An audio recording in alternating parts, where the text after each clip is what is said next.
नमस्कार दोस्तों, डेट है आज की 20 जनवरी 2023 और स्वागत है आपका एडिटोरियल डिस्कशन में। 3 आर्टिकल्स हम डिस्कस करेंगे, 2 द हिंदू के, 1 इंडियन एक्सप्रेस का। सबसे पहले इंपॉर्टेंट आर्टिकल डिस्कस करेंगे सतलुज यमुना लिंक से संबंधित SYL। इस आर्टिकल में focus inter state river dispute पर होगा। 2 आर्टिकल तो हिंदू के डिस्कस करेंगे, एक पोक्सो एक्ट से संबंधित, दूसरा श्रीलंका में जो क्राइसिस है उसमें इंडिया और चाइना के रोल से संबंधित। डिस्कशन स्टार्ट करें उससे पहले एथिक्स का एक एग्जाम्पल। न्यूजीलैंड के प्रधानमंत्री हैं जैकिंडा। इन्होंने अनाउंस किया कि वो PM की पोस्ट से रिजाइन कर रही हैं। इन्होंने कहा कि देखो, मतलब मैं उतनी ज़्यादा एनर्जेटिक नहीं महसूस कर रही हूँ, इस वजह से मैं PM की पोस्ट से रिजाइन कर रही हूँ। तो देखो, आमतौर पे आपने देखा जैसे USA में ट्रंप राष्ट्रपति नहीं रहे तो उन्होंने आसानी से पावर को ट्रांसफ़र नहीं किया। कैपिटल हिल में वहाँ पर वायलेंस देखने को मिला और वो बोलते रहे कि इलेक्शन में धांधलेबाजी हुई है। ब्राजील में भी ऐसा ही देखने को मिला कि जो बोल्सोनारो राष्ट्रपति थे, जो हार गए थे इलेक्शन, उनके सपोर्टर्स ने सुप्रीम कोर्ट पर कब्जा कर लिया, पार्लियामेंट पे कब्जा कर लिया। दूसरी तरफ जैकिंडा, जो अभी प्रधानमंत्री पद पर बनी रह सकती हैं, लेकिन वो उनका मानना है कि मैं न्याय नहीं कर पा रही हूँ, एनर्जेटिक नहीं महसूस कर पा रही हूँ, इस वजह से मैं रिजाइन कर रही हूँ। तो देखो, पॉलिटिक्स में ऐसा काफ़ी रेयर देखने को मिलता है। ये जो एग्जाम्पल्स हैं ना, वो बताते हैं कि पॉलिटिक्स जो है वो पर्सनल गेन के लिए नहीं है, सर्विस के लिए है। तो कम से कम जैकिंडा जो प्रधानमंत्री है न्यूजीलैंड की, उन्होंने ये साबित किया है। ये आप यूज़ कर सकते हो। जैसे लाल बहादुर शास्त्री का एग्जाम्पल हम अक्सर देते हैं। उन्होंने रेल हादसे होने के पर प्रॉपर मोरल रिस्पॉन्सिबिलिटी लेते हुए रिजाइन कर दिया था। तो ये एथिक्स का एग्जाम्पल है जो आप यूज़ कर सकते हो। अब चलिए डिस्कशन स्टार्ट करते हैं। First important article inter state water dispute से संबंधित है। इस आर्टिकल में देखो, फोकस सतलुज यमुना लिंक पर है और आप GS पेपर सेकंड के इन टॉपिक्स से आर्टिकल को रिलेट कर सकते हो। मैं आपको कंटेक्स्ट बताता हूं।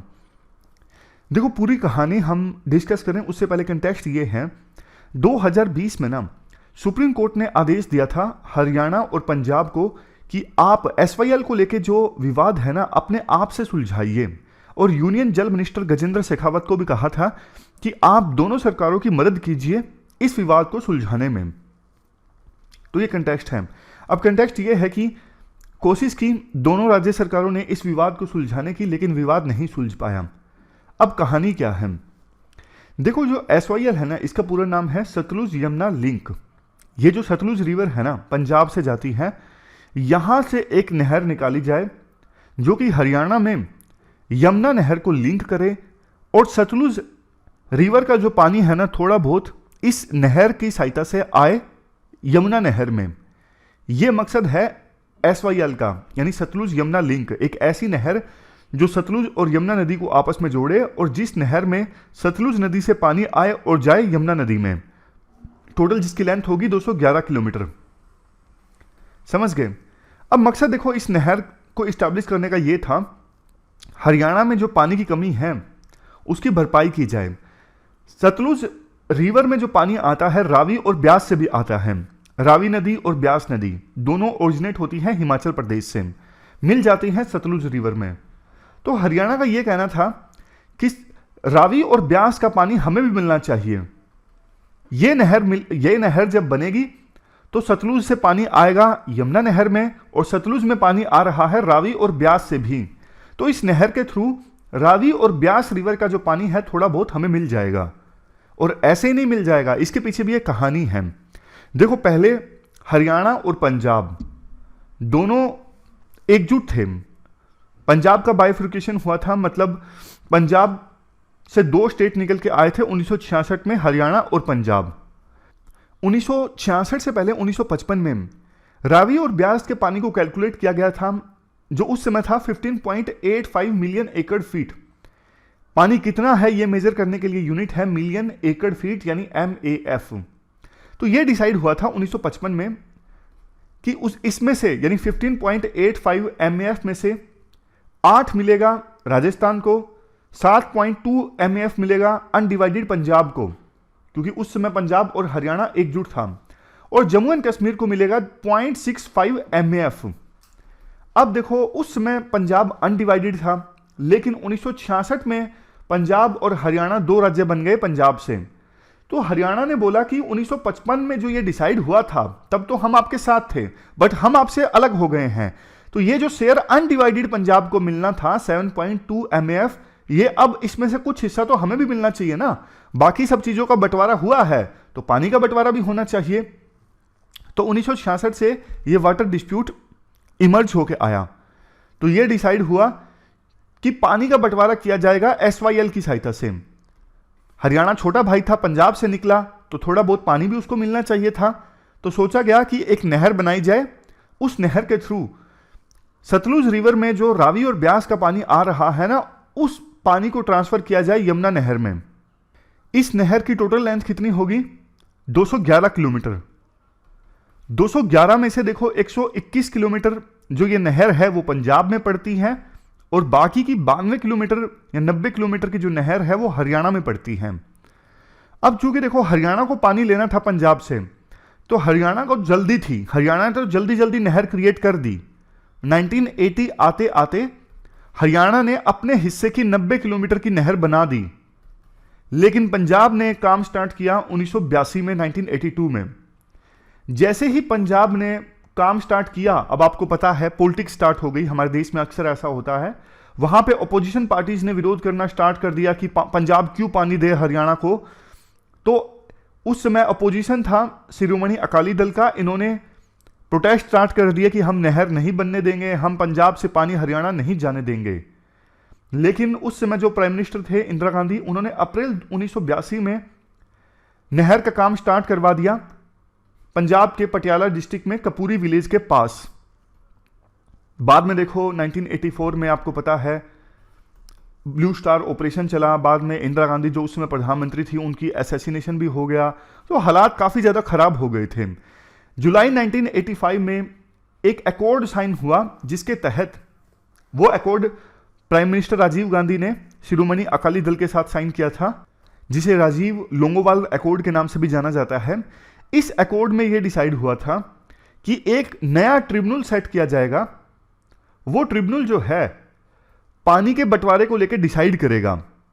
तो उस समय सुप्रीम कोर्ट के जज थे वी बालकृष्ण इराडी, इनकी लीडरशिप में एक ट्रिब्यूनल सेटअप किया गया था, जिसका काम दिया गया था कि आप असेस कीजिए पानी की अवेलेबिलिटी कितनी है और कितना पानी शेयर किया जा सकता है।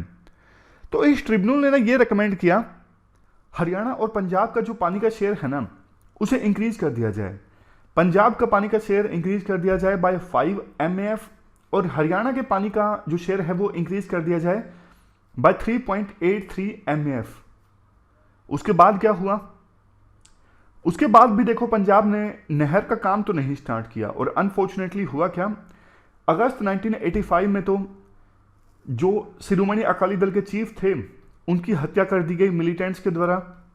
1990 में पंजाब में नहर बनवाने का काम जिस चीफ इंजीनियर के पास था उनकी हत्या कर दी गई, एक सुपर इंटेंडिंग इंजीनियर की हत्या कर दी गई मिलिटेंट्स के द्वारा, क्योंकि उस समय इंसर्जेंसी थी। तो पंजाब में कंस्ट्रक्शन का काम पूरी तरह से रुक गया। काम रुक गया तो 1996 में हरियाणा गवर्नमेंट फिर से सुप्रीम कोर्ट में पहुंची कि देखो नहर का काम नहीं चल रहा है पंजाब में। तो 2002 में ना सुप्रीम कोर्ट ने पंजाब को आदेश दिया कि आप SYL का नहर का काम कंप्लीट करवाइए 1 साल के अंदर अंदर। पंजाब गवर्नमेंट ने सुप्रीम कोर्ट के डिसीजन के अगेंस्ट एक रिव्यू पिटीशन फाइल की। रिव्यू पिटीशन में भी सुप्रीम कोर्ट ने यह कहा कि पंजाब जल्द से जल्द नहर का काम कंप्लीट करवाए, और सुप्रीम कोर्ट ने काम दे दिया सेंट्रल पब्लिक वर्क डिपार्टमेंट को, यानी CPWD को, ताकि सेंट्रल डिपार्टमेंट जो है वो जल्दी से नहर का काम कंप्लीट करवाए, क्योंकि पंजाब का जो पब्लिक वर्क्स डिपार्टमेंट था वो नहर नहीं खुदवा रहा था। लेकिन देखो सुप्रीम कोर्ट के 2004 के इस वर्डिक्ट के अगेंस्ट पंजाब असेंबली ने ना एक बिल पारित कर दिया, Punjab termination of agreement bill act बन गया पास होने के बाद में। इस एक्ट के तहत पंजाब ने अपने सभी रिवर वाटर एग्रीमेंट्स को रद्द कर दिया जो कि पड़ोसी राज्यों के साथ थे। उस समय प्रेसिडेंट थे अब्दुल कलाम जी। उन्होंने सुप्रीम कोर्ट में यह इशू रेफर किया कि देखो पंजाब ने तो ये एक्ट पारित कर दिया जिसके तहत उन्होंने पड़ोसी राज्यों के साथ जो भी रिवर एग्रीमेंट्स थे उनको रद्द कर दिया, तो अब आप इस पर फैसला दीजिए। 2016 में सुप्रीम कोर्ट ने फैसला दिया कि पंजाब ने जो ये एक्ट पारित किया था जिसमें उन्होंने पड़ोसी राज्यों के साथ में रिवर एग्रीमेंट्स को रद्द कर दिया, यह एक्ट गलत था, यह इनवैलिड है, पंजाब की सरकार ऐसा नहीं कर सकती। 2020 में सुप्रीम कोर्ट ने पंजाब और हरियाणा के चीफ मिनिस्टर्स को बोला कि आप आपस में नेगोशिएट कर लीजिए, और यूनियन जल मिनिस्टर को बोला कि आप दोनों राज्यों के बीच में थोड़ा नेगोशिएट करवाइए, मीडिएट करवाइए। कोशिश हुई, सुप्रीम कोर्ट के इस ऑर्डर के बाद में कोशिश हुई, लेकिन वो कोशिश सफल नहीं हुई। यही कंटेक्स्ट है आज का कि तीनों ने प्रयास किया, पंजाब के मुख्यमंत्री ने, हरियाणा के मुख्यमंत्री ने और यूनियन जल मिनिस्टर ने, लेकिन एसवाईएल को लेकर कोई फैसला नहीं आज का। पंजाब का देखो ये तर्क है कि हमारे पास पानी नहीं है देने के लिए, ग्राउंड वाटर का लेवल बहुत नीचे जा चुका है। चूंकि हिमाचल प्रदेश साथ लगता राज्य है पंजाब के, तो होना ये चाहिए जहां पानी का सोर्स है ना, उसका साथ लगता स्टेट के पास पूरा हक है पानी को यूज करने का, और हमारे पास पानी देने के लिए नहीं है। पंजाब के बहुत सारे एरियाज 2029 आते आते ड्राई हो जाएंगे, इसलिए ऐसी सिचुएशन में पानी देना हरियाणा को मुमकिन नहीं है। हरियाणा का यह कहना है काफी समय से ट्रिब्यूनल का फैसला आने के बाद भी पंजाब जो है पानी देने को तैयार नहीं है। हरियाणा बहुत कंट्रीब्यूट करता है सेंट्रल फूड पूल में, तो हरियाणा का हक बनता है पानी, रावी और ब्यास का जो पानी के ऊपर हरियाणा का भी हक बनता है। ग्राउंड वाटर तो हमारे यहाँ पे भी डिप्लीट हो रहा है, और सिंचाई के लिए किसानों को पानी अवेलेबल करवाना बहुत मुश्किल हो रहा है। साउथ इंडिया में भी पानी का लेवल जो है 1700 फीट तक डिप्लीट हो चुका है, वहां पे पीने की पानी की प्रॉब्लम है। हरियाणा में भी ऐसी ही सिचुएशन आने जा रही है, तो इसलिए हमें पानी मिलना चाहिए। तो इस प्रकार से देखो आपको एसवाईएल का पूरा विवाद समझ में आ गया। अब थोड़ा जनरलाइज करके डिस्कस करें। दो स्टेट्स के बीच अगर पानी को लेके विवाद पैदा हो जाता है तो क्या अरेंजमेंट्स हैं हमारे देश में उस विवाद को सुलझाने के लिए। संविधान के आर्टिकल 262 में यह बोला गया है, पार्लियामेंट कोई भी कानून बना सकता है दो राज्यों के बीच में पानी के बंटवारे को सोल्व करवाने के लिए, सुलझाने के लिए। तो पार्लियामेंट के थ्रू कानून बनाया हुआ है inter state water dispute act 1956। दो राज्यों के बीच में पानी के बंटवारे को लेकर अगर विवाद आ जाता है ना, तो इस एक्ट के थ्रू सुलझाया जाता है, जिसमें प्रोविजन है कि ट्रिब्यूनल का गठन किया जा सकता है उस विवाद को सुलझाने के लिए। एक और एक्ट बना 1956 में, रिवर बोर्ड एक्ट 1956, जिसमें कहा गया इंटर स्टेट बेसिन के ऊपर एडवाइज करने के लिए रिवर बोर्ड का गठन किया जा सकता है। लेकिन देखो आज तक किसी भी रिवर बोर्ड का जो गठन है नहीं किया गया है इस एक्ट के अंतर्गत। तो ये एक्ट जो है वो सिर्फ बना के छोड़ दिया गया है, कभी इसका यूज नहीं किया गया। हाँ, इसके तहत नीचे वाले एक्ट का काफी यूज किया गया, काफी सारे ट्रिब्यूनल्स बने हैं विभिन्न राज्यों के बीच में रिवर के पानी के बंटवारे को, विवाद को सुलझाने के लिए। समझ गए। अब देखो कुछ रीजंस हम जानते हैं जिसकी वजह से विभिन्न राज्यों के बीच में पानी का जो विवाद है ना वो आता रहता है। सबसे पहली चीज देखो, पानी को गवर्न करने की जो लेजिस्लेटिव पावर है ना दोनों के पास में है। यूनियन गवर्नमेंट के पास में भी है, स्टेट गवर्नमेंट के पास भी है। पार्लियामेंट भी पानी के गवर्नेंस को लेकर कानून बना सकती है और स्टेट असेंबली भी बना सकती है। तो देखो एम्बिग्विटी है ज्यूरिडिक्शन को लेके, तभी तो पंजाब ने 2004 में वो एक्ट पारित कर दिया कि हम अपने पड़ोसी राज्यों के साथ जो भी रिवर एग्रीमेंट साइन हुए हैं उनको रद्द करते हैं। दूसरा, ट्रिब्यूनल देखो जब पानी के बंटवारे को लेके अपना फैसला दे देते हैं ना, उसके बाद कोई अथॉरिटी नहीं है उस फैसले को इन्फोर्स करवाने के लिए। समझ गए। यहां पे देखो लैक ऑफ इफेक्टिव अथॉरिटी, जो ट्रिब्यूनल ने फैसला दे दिया उसको इन्फोर्स कराने के लिए कोई प्रॉपर अथॉरिटी नहीं है।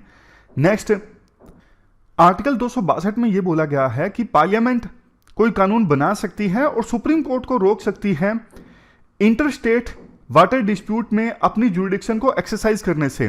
लेकिन देखो बावजूद इसके सुप्रीम कोर्ट जो है वो इंटर स्टेट वाटर डिस्प्यूट में दखलंदाजी जो है करती रहती है आर्टिकल 136 के थ्रू अपनी पावर का इस्तेमाल करके।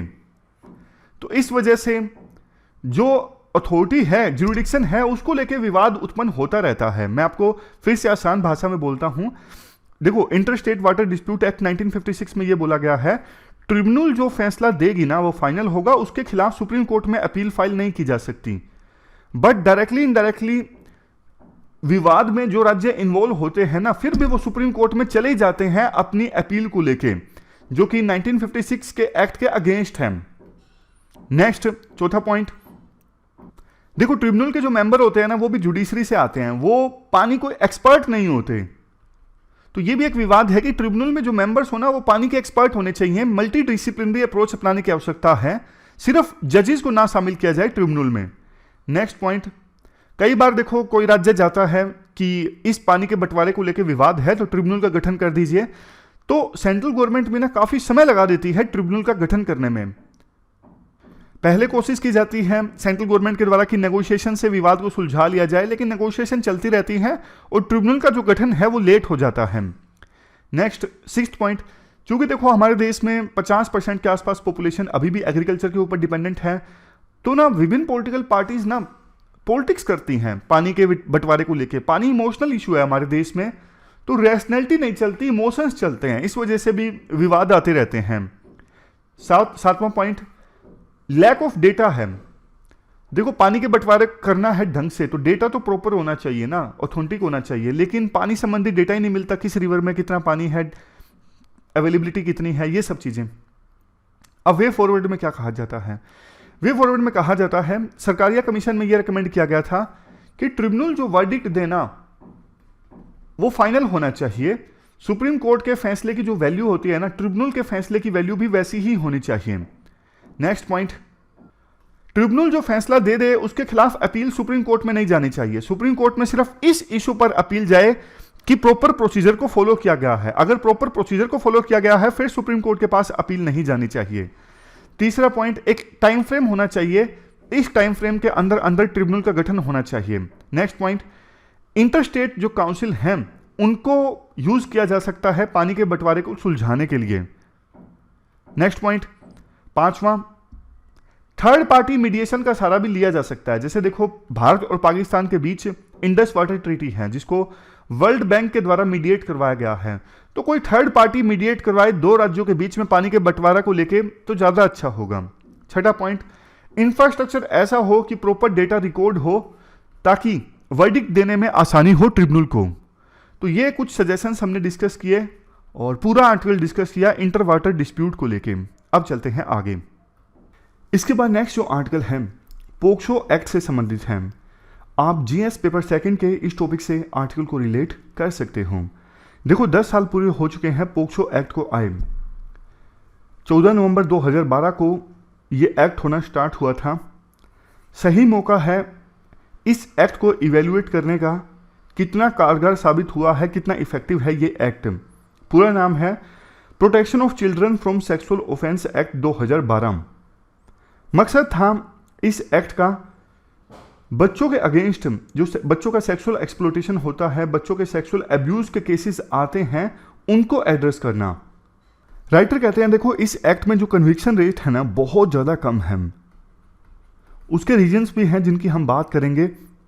वैसे तो पोक्सो एक्ट का ज़्यादातर जो हिस्सा है वो जेंडर न्यूट्रल है, मतलब चाइल्ड लड़की भी हो सकती है लड़का भी हो सकता है जिसकी एज 18 साल से कम है। कुछ प्रॉपर डेटा तो नहीं रिलीज किया है नेशनल क्राइम रिकॉर्ड ब्यूरो के द्वारा कि पोक्सो एक्ट में जो केस दर्ज होते हैं कितने बॉयज़ के होते हैं कितने गर्ल्स के होते हैं।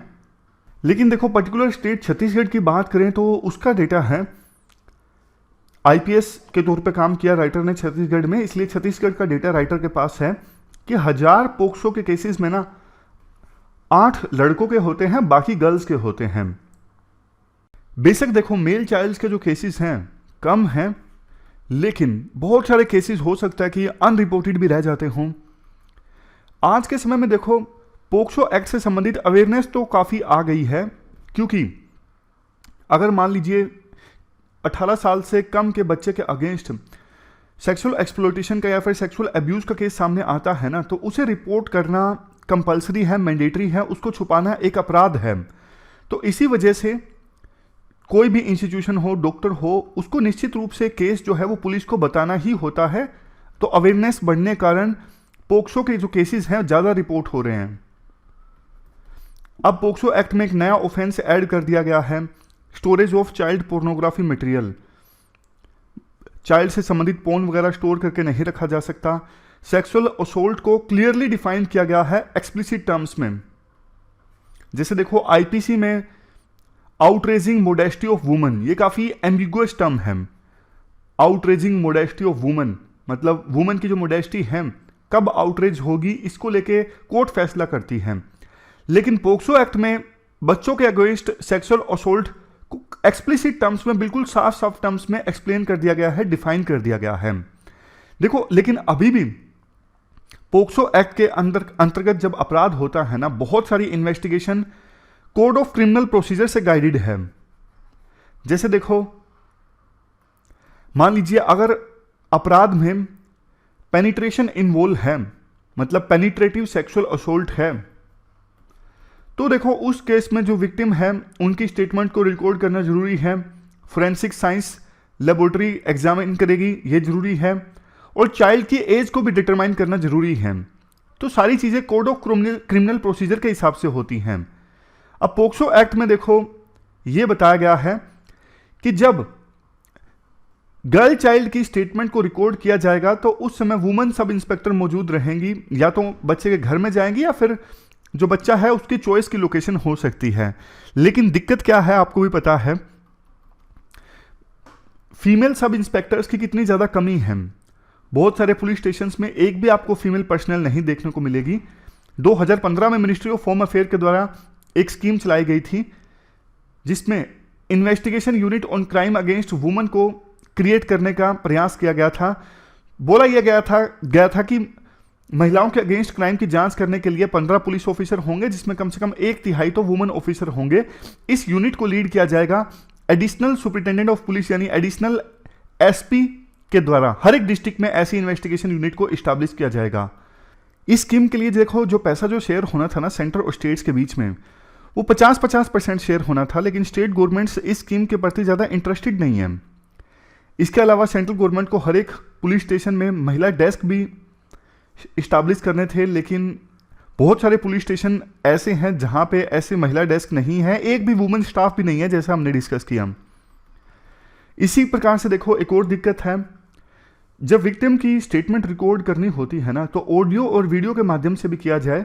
ऐसा सुप्रीम कोर्ट की एक जजमेंट में बोला गया 2018 की Safi Mohammed versus state of Himachal Pradesh से। लेकिन देखो अभी भी ऐसा नहीं होता। Bureau of police research and development के द्वारा स्पेसिफिकेशंस नहीं जारी किए गए हैं, कितने एचडी की वीडियो होनी चाहिए, कैसी क्वालिटी होनी चाहिए, कैसा डिवाइस का इस्तेमाल किया जाए। मतलब टेक्निकल स्पेसिफिकेशन स्टैंडर्डाइज नहीं है कि विक्टिम की ऑडियो और वीडियो रिकॉर्डिंग हो तो किस प्रकार से हो, टेक्निकलिटीज क्या हों। और देखो जब भी ऑडियो वीडियो एविडेंस होता है ना, तो उसकी जांच भी करवाई जाती है, आपको पता है, फोरेंसिक लैब से। फोरेंसिक लैब का भी इंफ्रास्ट्रक्चर हमारे देश में उतना अच्छा नहीं है। नेक्स्ट प्रोविजन ये है, जो विक्टिम है उनकी स्टेटमेंट को रिकॉर्ड किया जाता है जुडिशियल मजिस्ट्रेट के द्वारा। बट देखो जुडिशियल मजिस्ट्रेट को ना क्रॉस एग्जामिनेशन के लिए नहीं बुलाया जाता है। इस वजह से बहुत से लोग ना अपनी स्टेटमेंट से पलट जाते हैं, तो उनके खिलाफ कोई एक्शन नहीं लिया जाता। ऐसी सिचुएशन में जो पहले स्टेटमेंट दी गई थी ना, वो नलीफाई हो जाती है, ये दिक्कत आती है। नेक्स्ट पॉइंट ये है, नेक्स्ट क्रिटिसिज्म ये है, जब देखो विक्टिम का मेडिकल एग्जामिनेशन होता है ना, तो उस समय सीआरपीसी के प्रोविजंस के दौरान मेडिकल एग्जामिनेशन लड़की का कंडक्ट किया जाता है फीमेल डॉक्टर के द्वारा। ये साफ तौर पे पोक्सो एक्ट में बोला गया है।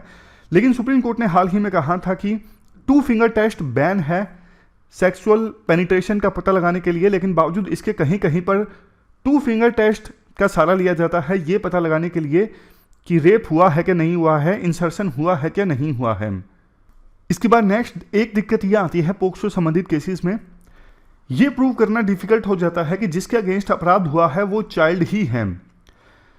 इन्वेस्टिगेटिंग ऑफिसर तो देखो बच्चे की मार्कशीट मान लेता है कि इसी के बेस पे बच्चे की एज है, लेकिन कोर्ट में उसे प्रूव करना काफ़ी बार डिफिकल्ट हो जाता है पेरेंट्स के लिए। और एक बार बच्चा मेजर प्रूव हो जाता है तो फिर वो पोक्सो एक्ट के तहत केस नहीं चलता, तो ये भी बड़ी दिक्कत है। नेक्स्ट दिक्कत ये है, पोक्सो के केसेस में 2 महीने के अंदर अंदर इन्वेस्टिगेशन कंप्लीट करनी होती है, 2 महीने के अंदर अंदर। अब देखो इन्वेस्टिगेशन ऑफिसर के ऊपर बहुत प्रेशर रहता है कि पोक्सो का केस है, 60 डेज के अंदर अंदर इन्वेस्टिगेशन कंप्लीट करनी है, तो क्वालिटी इन्वेस्टिगेशन नहीं हो पाती। Ministry of home affair POCSO संबंधित केसेस को इंटरनेट के माध्यम से, मतलब ये जो नेटवर्क है ना, crime and criminal tracking network and system CCTNS से, इस नेटवर्क के माध्यम से ना ट्रैक करता है कि कितने पोक्सो के केसेस हैं, क्या स्टेटस है। तो इन्वेस्टिगेशन ऑफिसर ना जल्दबाजी में 60 डेज के अंदर अंदर इन्वेस्टिगेशन कंप्लीट कर देता है, बाद में कोर्ट में बहुत दिक्कत आती है। अब होता यह है 90 डेज के अंदर आप इन्वेस्टिगेशन कंप्लीट नहीं करते हो ना तो बेल मिल जाती है आरोपी को, बट 60 डेज के अंदर आप इन्वेस्टिगेशन कंप्लीट कर देते हो तो भी बेल के लिए एलिजिबल हो जाता है जो आरोपी है वो पर्सन। तो यहां पर ध्यान देना चाहिए कि क्वालिटी इन्वेस्टिगेशन भी जरूरी है। तो 10 साल पूरे हो गए, काफी तरह की पॉइंट्स आज के इस आर्टिकल में राइटर के द्वारा बताए गए, जो खुद फॉर्मर आईपीएस ऑफिसर हैं, कि इन पॉइंट्स पर पोक्सो एक्ट में सुधार होना चाहिए। तो ये पूरा आर्टिकल हमने डिस्कस किया, चलते हैं आगे। इसके बाद देखो नेक्स्ट जो आर्टिकल है इंडिया श्रीलंका रिलेशंस से संबंधित है। आप जीएस पेपर सेकंड के इस टॉपिक से आर्टिकल को रिलेट कर सकते हो। देखो श्रीलंका की इकोनॉमी की जब भी बात आती है ना तो भारत और चाइना का श्रीलंका की इकोनॉमी में क्या रोल है उस पर चर्चा होगी ही होगी, समझ गए। मतलब यूं देखा जाता है कि इंडिया और चाइना के बीच में राइवलरी है श्रीलंका में इकोनॉमी में ज़्यादा कंट्रीब्यूशन को लेके। जब भी देखो भारत में चाइना के रोल की चर्चा होगी या फिर वेस्टर्न कंट्रीज में चाइना के रोल की चर्चा होगी श्रीलंका में, तो ये कहा जाएगा कि चाइना जो है श्रीलंका को डेट ट्रैप में फंसा रहा है। डेट ट्रैप का मतलब ये होता है कि आपने पहले लोन दिया उस देश को, फॉर एग्जांपल चाइना ने श्रीलंका को लोन दिया और इंटरेस्ट रेट इतनी रख ली कि उस लोन को चुकाने के लिए फिर से लोन लेना पड़ रहा है श्रीलंका को चाइना से।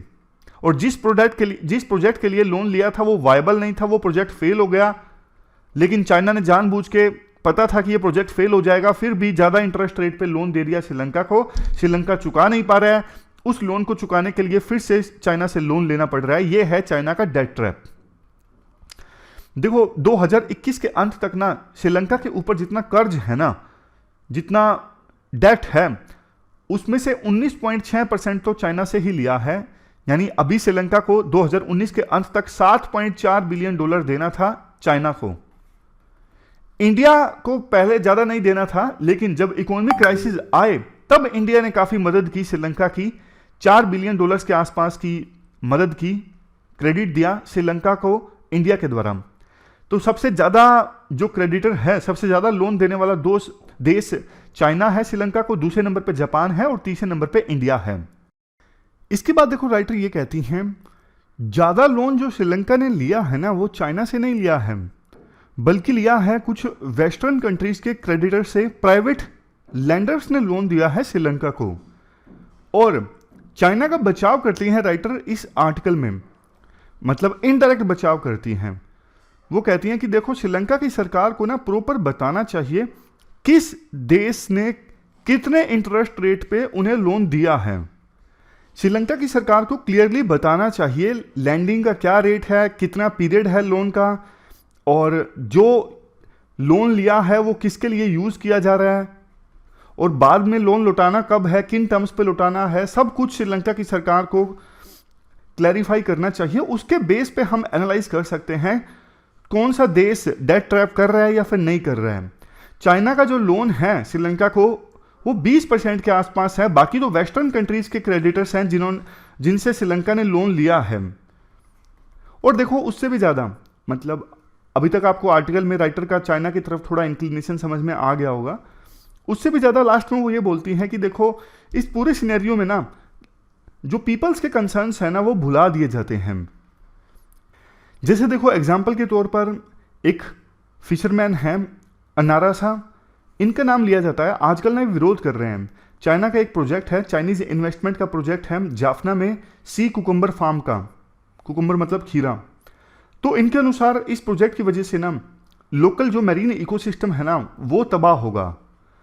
तो इस प्रोजेक्ट के लिए चाइना से लोन लिया गया है या फिर चाइना की जो इन्वेस्टमेंट है वो कहाँ पे यूज हो रही है, आप ये भी देखिए। क्या लोकल लोगों को इससे नुकसान हो रहा है, क्या एनवायरनमेंट को इससे नुकसान हो रहा है, इन चीज़ों पे कोई ध्यान नहीं देता। सिर्फ बातें डेट ट्रैप की रह जाती हैं, श्रीलंका की इकोनॉमिक क्राइसिस में है इस पर रह जाती हैं, लेकिन इन्वेस्टमेंट से या फिर लोन के पैसे से लोकल लोगों को कितना फ़ायदा हो रहा है, कितना नुकसान हो रहा है, उन सब चीज़ों पर ध्यान नहीं दिया जाता। तो ये पूरा छोटा सा आर्टिकल हमने डिस्कस किया, जिसमें देखो इंडिया श्रीलंका रिलेशंस का तो एंगल थोड़ा कम था, लेकिन जो इंपॉर्टेंट बातें थी वो हमने डिस्कस की। तो ये थी हमारी आज की डिस्कशन। आज हमने टोटल 3 इश्यूज़ को डिस्कस किया। फिलहाल इस डिस्कशन में इतना ही है। Thank you very much for discussion.